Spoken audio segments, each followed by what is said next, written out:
Veo aquí en Venezuela a una oposición en resguardo, presa o asilada. ¿Qué pasará el 10 de enero en Venezuela? ¿Quién se juramentará como presidente? ¿Edmundo González, Nicolás Maduro o ambos? Esta es la pregunta que evidentemente todo el mundo se hace, que a la fecha pues es difícil de responder. Para eso vamos a contar hoy en Panam Post con el politólogo venezolano Víctor Maldonado, que nos va a acompañar hoy pues para analizar los pros, los contras de cada uno y lo que podría estar ocurriendo este 10 de enero o las señales que nos pueden llevar a pues prever un poco esto que de verdad pues es bastante difícil de prever. Además hay algo muy importante de lo que él habla, que es la esperanza de los venezolanos y las expectativas. Bienvenido. Gracias por esta oportunidad, José Gregorio. Estoy a tu disposición. Sí, pues antes de entrar a tratar de dar respuesta a estas difíciles preguntas, ¿no? Pues me gustaría que comenzáramos hablando sobre dónde está parada la oposición venezolana en estos momentos, ¿no? Ya que no se puede desmeritar el trabajo, pues, que hizo María Corina Machado para lograr llegar a derrotar a Nicolás Maduro junto con Edmundo González, porque pues eso es indiscutible, pero pues se hablaba también de ganar y cobrar, y parece que pues eso segundo ha sido un poco más difícil de lograr.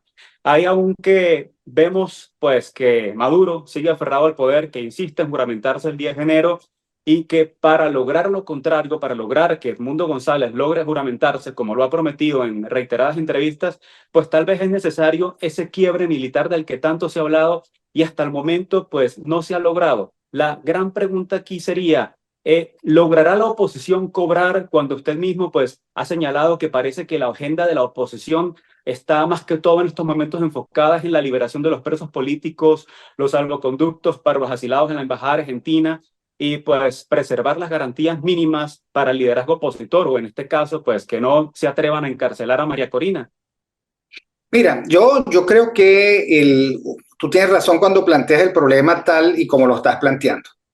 Yo creo que hay un error de origen y es creer que había ruta democrática.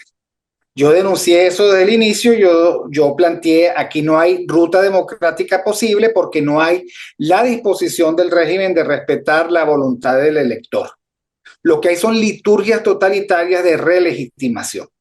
En el camino de esa relegitimación, el régimen el 28 de julio dijo, gané y no acepto discusión al respecto, y empezó una persecución muy importante, muy desgastante de la oposición venezolana que dirigió hasta ese momento el curso electoral. Y lo que está planteado en este momento, sin lugar a dudas, es que los que tienen la capacidad de plantarse ante la Asamblea Nacional y de tomar juramento constitucional para un nuevo periodo es precisamente Nicolás Maduro por cuenta del régimen que controla todas las instituciones y en las cuales uno no nota ningún quiebre significativo, ninguna fractura significativa como para poner en peligro esa circunstancia.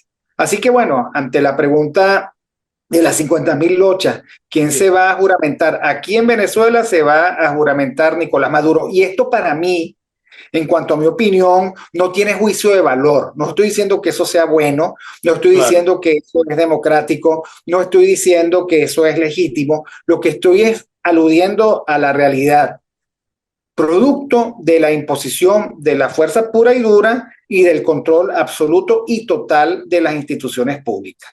Entonces, eso Sí. es lo que yo veo.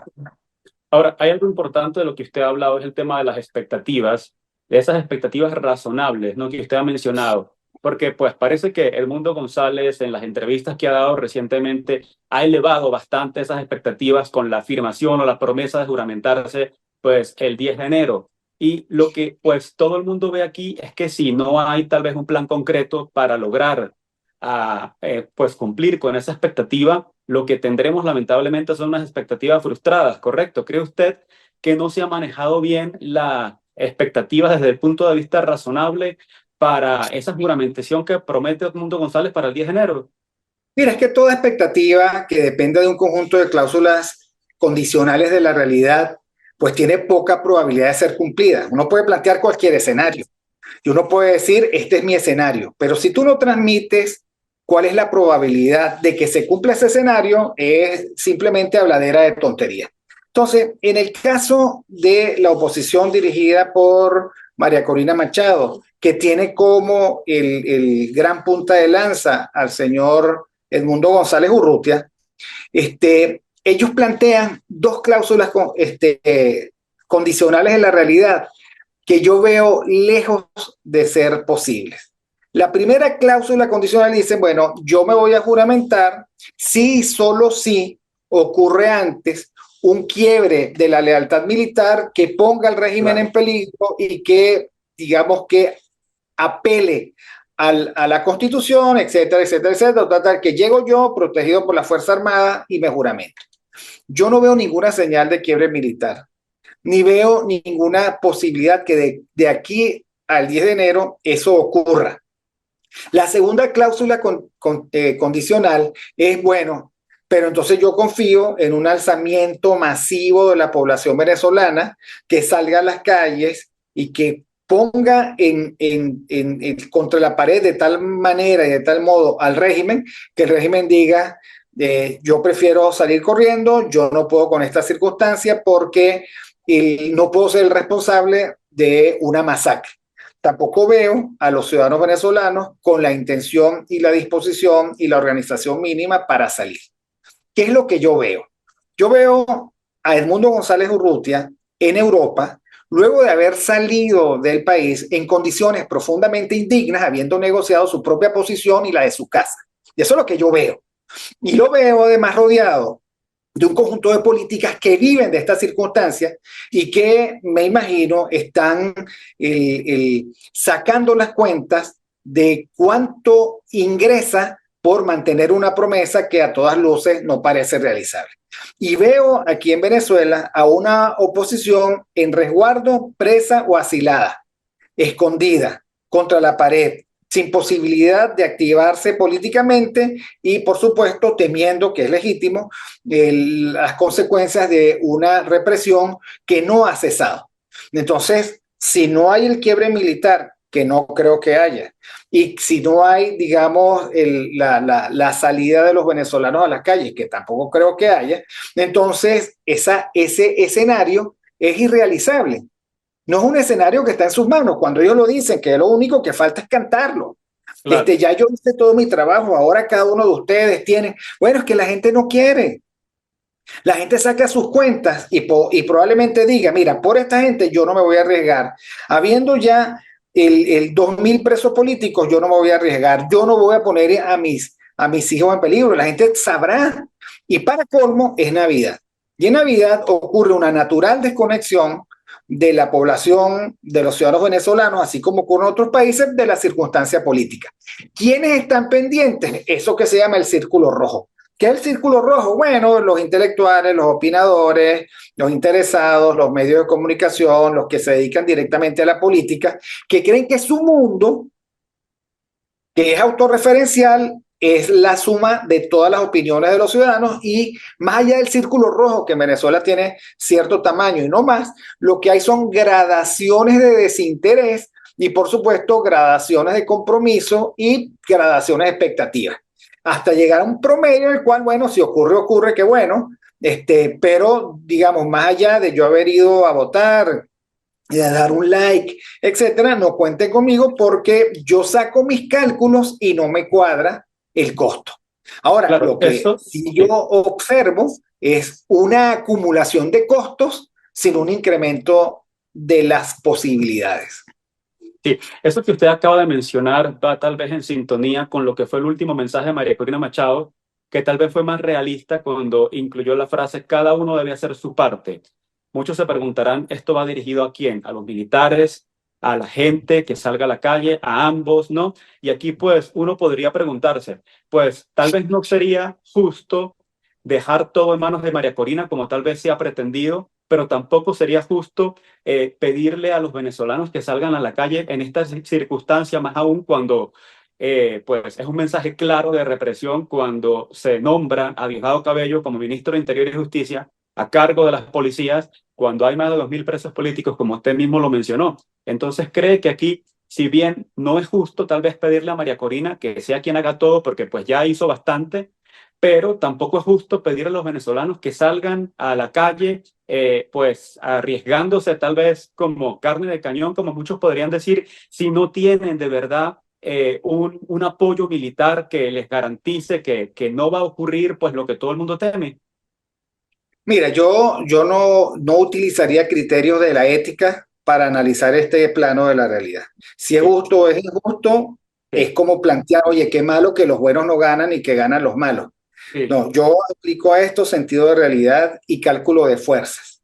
Y cada ciudadano saca sus cuentas sobre la conveniencia y su capacidad. Cuando un exacto. ciudadano venezolano ve la estética de la represión y cae en cuenta que tú puedes caer preso en Ciudad Bolívar, pero te colocan en una cárcel en San Cristóbal, por decir algo. Entonces tú dices, wow, los costos de atreverme sin saber además si va a dar resultados son infinitos. Entonces es un cálculo de conveniencia. El, tú no puedes decir que las cosas van bien si tú estás escondido, si tú no puedes asomar la nariz.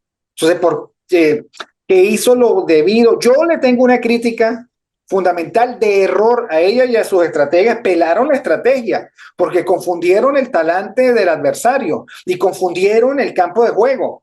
Y por supuesto es como dice, no, es que si yo me voy por aquí, por los médanos, llego más rápido. Y entonces uno llega y dice, es que o sea, no vas a poder, vas a perder tracciones, vas a perder el carro se va a hundir, no, yo sí puedo, porque yo llego hasta el final, bueno, entonces tú llegas, te vas por los médanos, te entierras el carro no puede avanzar, y entonces llega y dice, bueno, ahora les toca ¿a ustedes qué? Mi crítica fue de origen, o sea, mi planteamiento fue desde el inicio, esto no llega a ningún lado, porque, de nuevo, en la política, la cosa es si ganas o pierdes.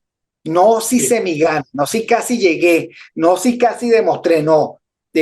Por eso esa diferencia entre ganar y cobrar es una diferencia falsa. O sea, el que gana cobra y si no pierde. Entonces, de lo que se trata es que hubo una confusión de ruta porque ellos creyeron lo que era obvio, bueno, si nosotros logramos demostrar que ganamos, entonces nos van a entrar el poder. Y así no funcionan las cosas aquí en Venezuela desde hace mucho tiempo. Entonces, esa no es la ruta, tampoco la ruta es el inmediatismo.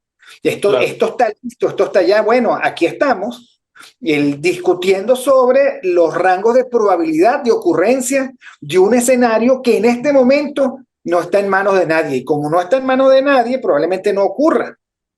O sea, ¿qué milagro puede ocurrir hoy 16, entre el 16 y el 10 de enero, 16 de diciembre y el 10 de enero, para que cambien las condiciones que están planteadas en la cohesión del régimen y en las posibilidades de la oposición? Entonces, claro, entramos en el mundo del milenarismo, del milagro, de la falsa realidad, del realismo mágico y del error que significaría sacar a la gente a la calle a que se entrompe sin armas con unos mecanismos de control el que son, digamos, súper sofisticados. Y punto. Sí. Sí, si vemos qué tiene cada uno, pues si bien Edmundo González, la oposición puede contar con las actas, decir yo gané, puede contar con apoyo de la comunidad internacional, pero es algo que ya vimos, ¿no? Ese enorme apoyo que recibió Guaidó y que no fue suficiente, pero por el otro lado vemos que pues Nicolás Maduro tal vez no tiene legitimidad, evidentemente, pero tiene las armas y tiene el apoyo de los militares, o al menos de la cúpula. Entonces, mi pregunta es, ya usted la respondió de cierta manera, ¿no? Porque ya ha quedado bastante claro cómo lamentablemente en Venezuela todo pasa por lo militar, pero cree que en este caso no hay mucho más allá que pueda hacer la comunidad internacional y se le está dejando mucho peso a esa comunidad internacional. Y por otro lado, cuando usted dice, esta no fue la ruta, todo el mundo se pregunta a estas alturas, ¿no? ¿Cuál será la ruta entonces, no? Porque parece que ya se han probado todas las rutas. Bueno, mira, lo que pasa es que cada vez que se ha asomado una ruta, la oposición también las ha pateado. Tú me planteas, bueno, Guaidó recibió respaldo y Guaidó y el interinato es de los episodios más vergonzosos y más corruptos de los esfuerzos democráticos por alternar en el poder. O sea, todos viven muy bien afuera, todos no explican, todos carecen de una explicación el creíble de cómo es que viven así. Todos saben que manejaron recursos y todos tienen la certeza de que se los robaron. Entonces la comunidad internacional lo que se pregunta es, ¿y será que este otro Guaidó, con los mismos actores detrás, con los mismos Leopoldo, con los mismos Guaidó, con los mismos Antonio Ledesma, con los mismos Julio Borges, con la misma plataforma democrática, que acaban de terminar de saquear y siguen saqueando una asamblea que no existe, meterle la mano a unos reales, será que no, no es diferente? Y imagino que lo ven complicado ir más allá del exhorto, porque la reputación que tiene la oposición venezolana es una reputación de falta de cohesión, de búsqueda de intereses particulares inmediatos, de vivir de esto, de ser especie de la ONG de la lucha política venezolana y de ser absoluta y totalmente indiferentes con la suerte del país y la suerte de los venezolanos. Entonces, recibieron dinero, pero por toneladas. ¿Dónde está? ¿En qué se transformó? Entonces, yo creo que la comunidad internacional, que a veces tiene memoria, y para colmo, los estrategas de esta última etapa eran fanáticos pro Biden, y les tengo una mala noticia: Biden y Kamala no pudieron renovar el mandato, y ahora es el señor Trump. Entonces, ya vamos a pasar a hablar un poquito del tema de Trump, ¿no? Esa es una tragedia, porque es que tus antecedentes no te validan.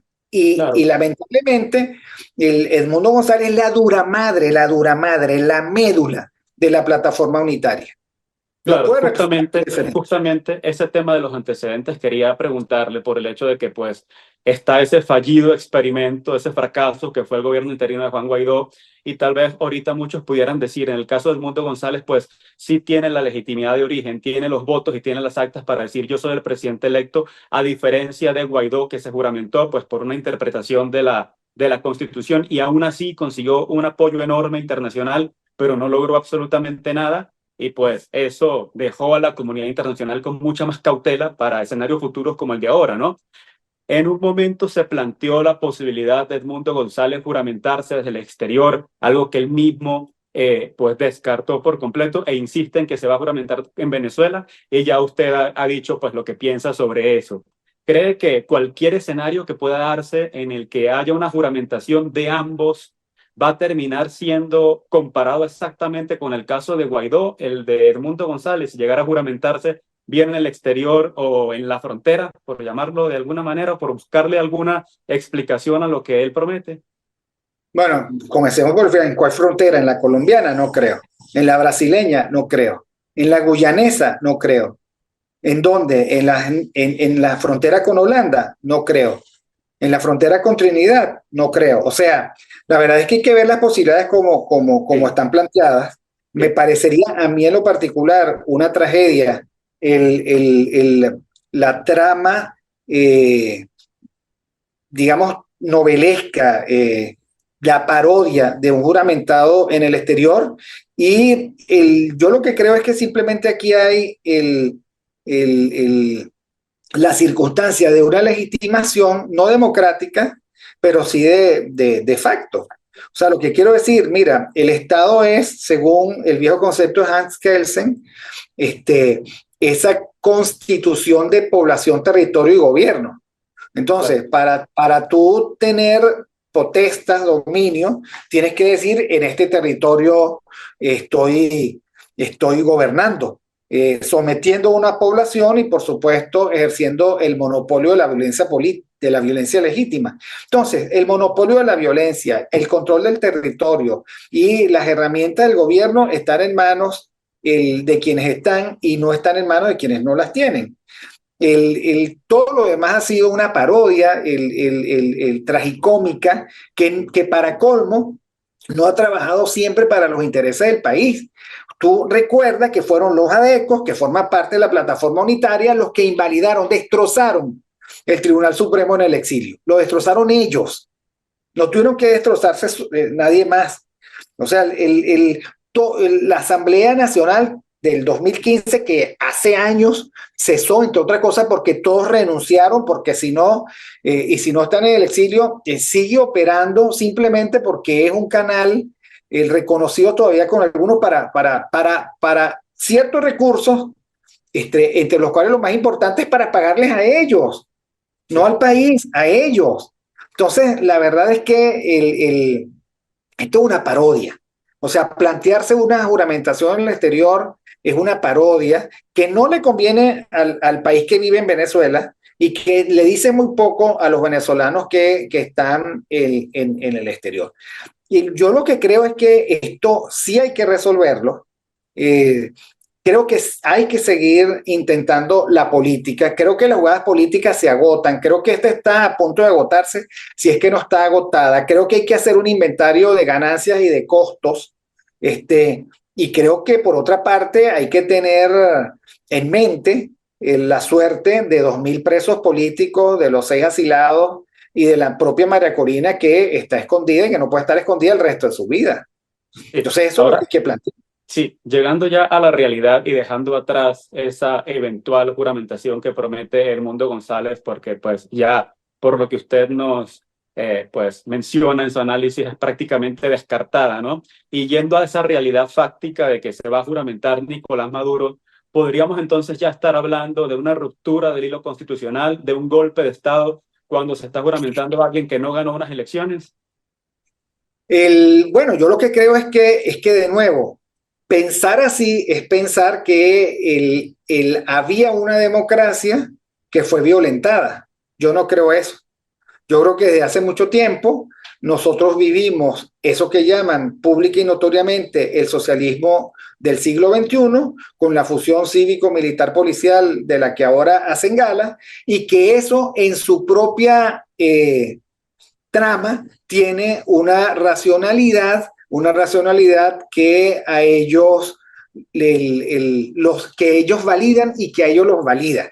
Obviamente, creo que el error con el cual yo no voy a seguir colaborando es creer que aquí hubo una democracia que se interrumpió. Creo que el error fue creer en la alucinación de que aquí había una democracia y que por lo tanto, siendo democracia, se respetaba la voluntad del soberano y que por lo tanto habían ciertas reglas de juego institucionales que limitaban el poder.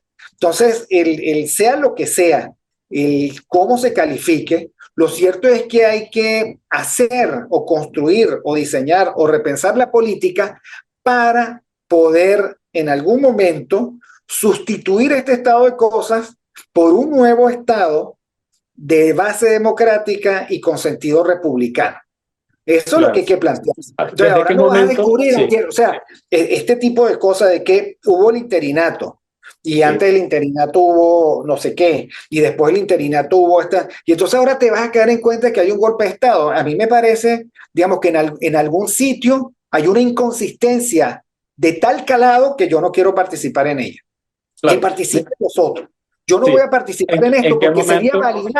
validar que en esta última etapa hubo una ventanilla democrática que se podía aprovechar. Ese error de fondo, del cual hay responsables claros, Carlos Blanco que responda a eso, ¿ok? Que era el Sí. estratega de María Corina y todo el grupete que la apoyó y ella misma, pero yo no, porque yo al principio dije que esto no era eso. ¿En qué Entonces ahora momento hay que verme cree con la usted cara de que, sorprendido, ay, me dieron un golpe. desde qué momento cree usted que no hay democracia? ¿De qué momento cree que ocurrió esa ruptura del hilo constitucional? Mira, yo creo que no hay democracia desde el mismo momento en que se contó con la posibilidad de transmutar votos a través del sistema electrónico de voto, que era potencial. Se dejó de tener democracia cuando se fusionaron los poderes públicos y dejaron de ser independientes, porque esa es una de las condiciones de la democracia. Se dejó de ser democracia cuando la Fuerza Armada dejó de ser una instancia constitucional y pasó a ser el revolucionario chavista, Sí.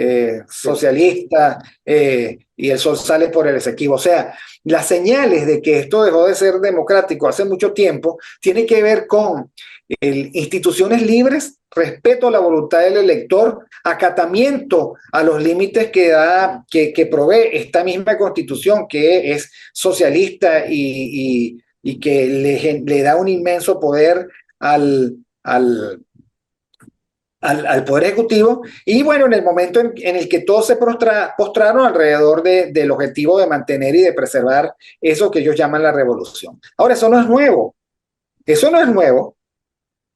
Y si es por elecciones hay en Corea del Norte, hay en Cuba y habían en la Unión Soviética. Entonces, Sí. la elección no es el baremo que hace la diferencia. Ahora, en este escenario en que ya pues tendríamos a un Nicolás Maduro juramentado de facto, en el escenario en que ya sabemos que desde hace tiempo no hay democracia en Venezuela, pero todo el mundo se pregunta entonces qué viene, sobre todo quien está en Venezuela.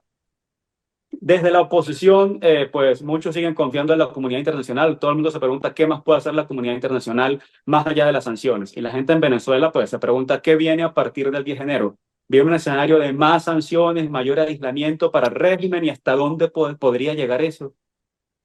Mira, yo no tengo ni la más remota idea de lo que viene, porque a esta estrategia se le acabaron las capacidades de imaginar el momento siguiente.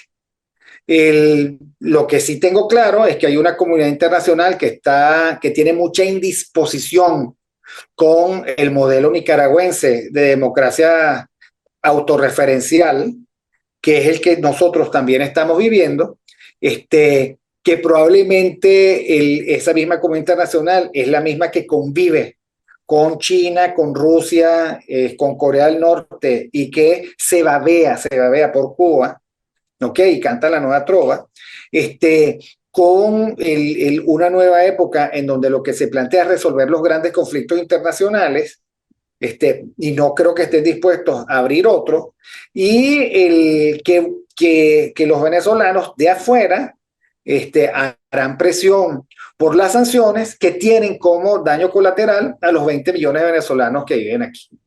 Porque algo Y, malo, algo limita a los venezolanos que viven aquí esas sanciones que piden los que están afuera. y por último, para no quitarle más tiempo, ya el tema que quedó pendiente, ¿no? Cuando usted mencionó el caso de Donald Trump, que se juramenta 10 días después, el 20 de enero en Estados Unidos, que ya tuvimos la experiencia de este gobierno interino estando Donald Trump en la Casa Blanca y que le dio un apoyo casi incondicional a Juan Guaidó. Y el hecho de que esto haya sido un fracaso, pues todo el mundo dice, Donald Trump seguramente va a ver el caso de Venezuela con mucha más cautela, pero por otro lado vemos dos señales, el hecho de haber nombrado a Marco Rubio como secretario de Estado y a Mike Waltz como secretario de Seguridad, que fue quien promovió esta ley Bolívar contra el régimen de Nicolás Maduro en el Congreso de Estados Unidos. ¿Qué podríamos esperar de, digamos, para cerrar ya, digamos, esta entrevista, qué podríamos esperar de esta nueva administración Trump frente al caso de Venezuela y a un Nicolás Maduro juramentado, pues de manera tefáctica, ¿no? Mira, yo creo que Donald Trump, la última señal fue haber designado a su ex embajador en Alemania, no recuerdo el nombre, como el zar que va a resolver los problemas de Corea del Norte y de Venezuela en ese orden. ¿Ok? O por lo menos que va a estar a cargo de la atención a eso. No es Waltz, no es Rubio, es zar, para los problemas, ¿cómo lo llamo? El nombre es muy ilustrativo, ¿no? Los problemas de alta tensión en el mundo, o sea, dijo Corea del Norte, incluido Corea del Norte y Venezuela. En esa lista estamos. Eh, Creo que a Trump hay que validarlo desde el punto de vista, como se valida todo político, desde el punto de vista de los principios y los precedentes. Él tiene ciertos valores, entre ellos la lealtad. Ustedes tienen que recordar que toda la oposición venezolana le dio la espalda y una gran patada para irse a abrazar con Biden. Creo que Trump tiene memoria y su discurso, el valor de la lealtad, lo tiene muy en alto. No, simplemente lo dejo allí como dato, ¿no? No es un desmemoriado, Trump tiene, digamos que la cabeza bien puesta y en todo caso, está montando un equipo con un mandato, un equipo de gente muy dura para construir bases razonables de paz, no de nuevos conflictos.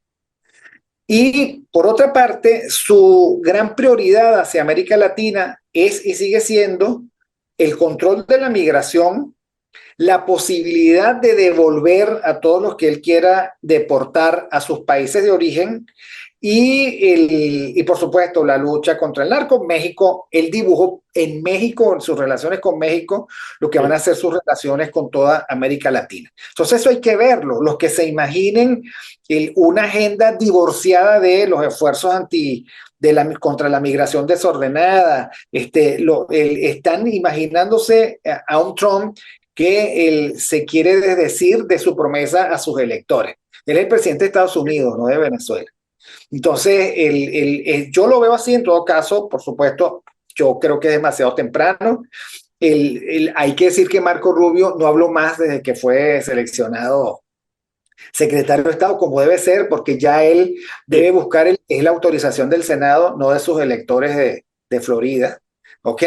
Todos están en un proceso de selección, muy escrutados a pesar de que los republicanos tienen mayoría. Y bueno, seguiremos viendo. Lo que sí está claro es que dentro de la lógica del sistema, hay que siempre tener presente que en los 915.000 o 16.000 kilómetros cuadrados viven 22 millones de venezolanos. ¿Ok?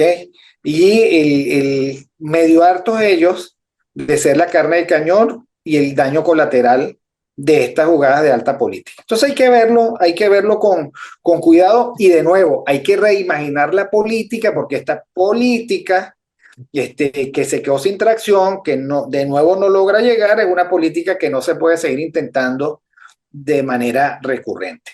Sí, terminemos muy brevemente con eso último que usted ha dicho, ¿no? Estos millones de venezolanos que quedan y que pues no quieren seguir siendo carne de cañón de esto.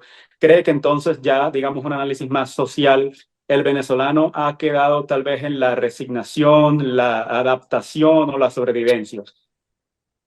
No, el venezolano lo que saca sus cuentas cada rato. El venezolano, yo lo que creo es que tiene, por razones propias de la realidad que vive, eh,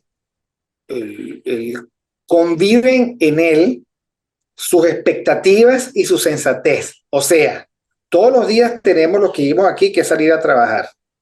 Todos los días tenemos que lidiar con el socialismo del siglo XXI en cualquiera de sus expresiones.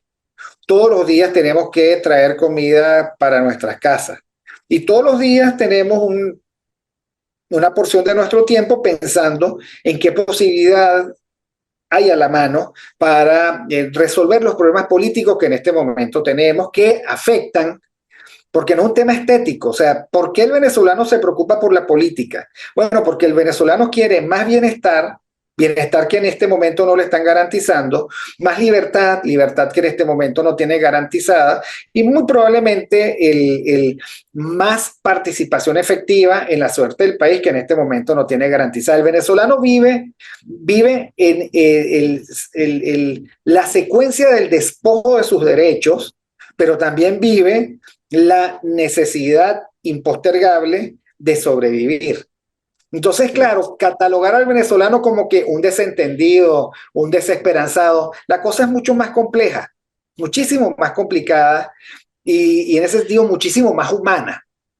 Pero hay que leer, por ejemplo, a Víctor Frankl, el hombre en búsqueda del sentido, que recomiendo siempre, para entender la circunstancia del sufrimiento, el mezclada con el optimismo, que hace al ser humano muchas veces esa circunstancia imbatible que sobrevive y luego reconstruye.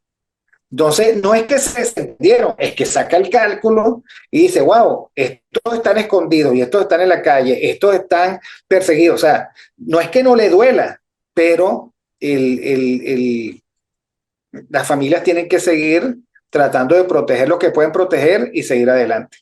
Claro, no le quito más tiempo entonces a Víctor Maldonado. Le agradezco entonces por estos minutos y por su análisis acertado, pesimista o realista para muchos, pero que pues es lo que está sobre la mesa, ¿no? Bueno, muchas Muchas gracias por la gracias oportunidad. a usted, muy amable.